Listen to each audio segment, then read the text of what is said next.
Chrissy, I don't want you doing the strawberries. I can wash them though, right? And Papa, he has to have his coffee. That's my mom does. And Chrissy wants to have her juice. I want to know where the pink donuts are.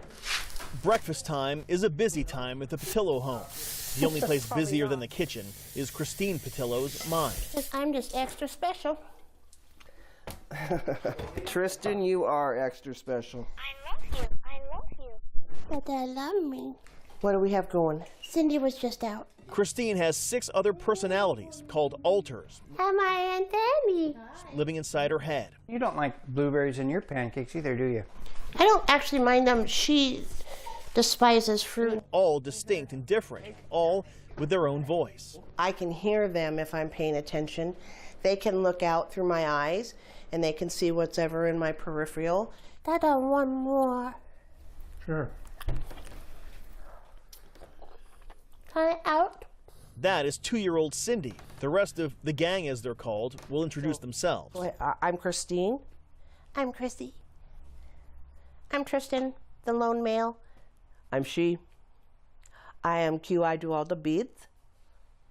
I'm Rim. Christine has dissociative identity disorder, formerly known as multiple personality disorder. It's recognized by the American Psychiatric Association and affects just a fraction of 1% of the population. I, of course, always get to play. Who's my wife gonna partner up with? I'll be the shuffler. Doctors say Christine's brain got shuffled, fractured is the clinical term, when she was a little girl. Well, I just seem to be going the wrong direction all the time. And that's different from when? Funny. Oh, that's what I'm going to do. Here, shebang. That didn't work out well for me at all. Christine suffered physical and emotional abuse from her father throughout her childhood and what can be politely described as torturous sexual abuse at the hands of a neighbor from the ages of 7 to 9. Her childhood, a cruel game of survival. That was complete being imprisoned in my mind. Drawings Christine did in therapy show the violent battles inside her head.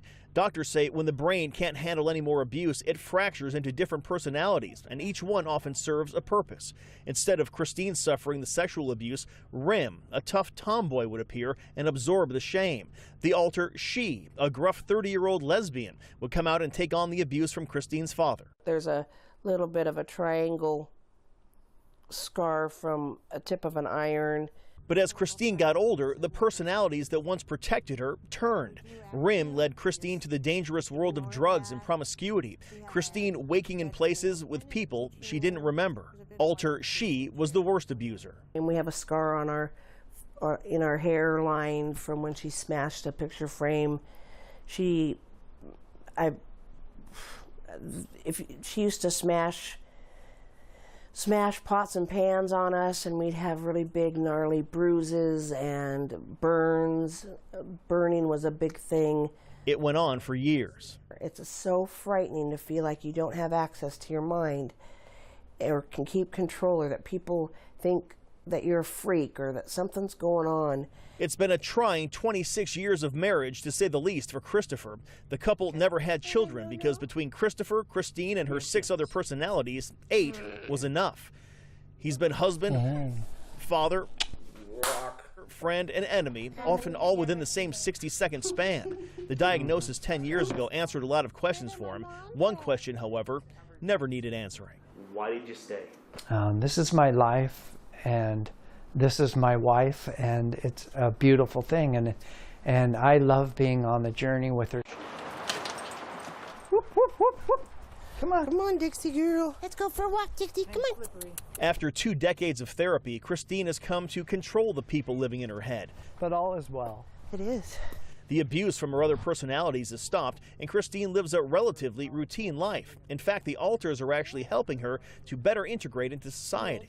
These are my bead people. Everything I make is one of a kind.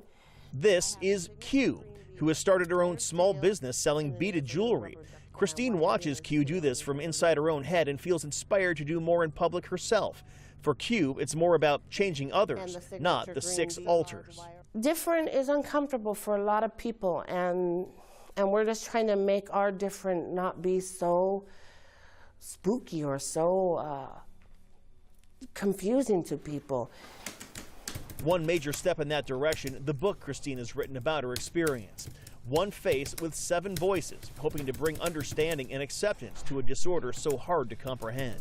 We're at a place where we can be in society as a person with multiple personalities, and that we have an ability to talk to people and help them become more aware about a condition that is confusing and terrifying to people sometimes. Is that my puppy? Ultimately, many with this illness hope to meld all the personalities back into one so they can lead a so-called normal life. Cloud of butterflies above a purple lilac bush. But for the Patillos, this is normal, and this is the way they'll stay. It is my family, and it is a family that I would never want to lose. Yes, I have a wonderful husband, I have great friends, and we've got to meet some amazing people on this journey, and we're just beginning. And she's just a normal person, and she just has all these people that live inside her. Christine agreed to do this story with us because she wants to pull back the curtain on this rare but certainly disturbing disorder. She's hoping sales of her book will open the door to speaking events across the country so people can better understand and accept those living with multiple personalities. You can find out much more by visiting this story on king5.com. And I wanted to show you guys this card that little Chrissy, the 7-year-old you saw in the story, made for me. We visited them with them over Halloween. It's a little ghost and it says boo, and she signed it from Chrissy and the whole spooky gang. There's social media, Eric. You've seen some of the comments. I've seen a few as well, suggesting perhaps she's a con. You sat down and talked with her. Yeah, well, there's a whole medical community out there that doesn't believe that multiple personalities are real. They believe that they're often brought on by therapists who will convince their patients that they have multiple personalities. I can tell you that having sat down with this family, that certainly doesn't feel the case to me. And there are also doctors out there who will look at brain scans, MRIs of people with multiple personalities, and they believe they can pinpoint inside the brain where those personalities live. It's fascinating stuff. All right. Eric, fascinating is the word. Thank you. Thank you. Thanks, Eric.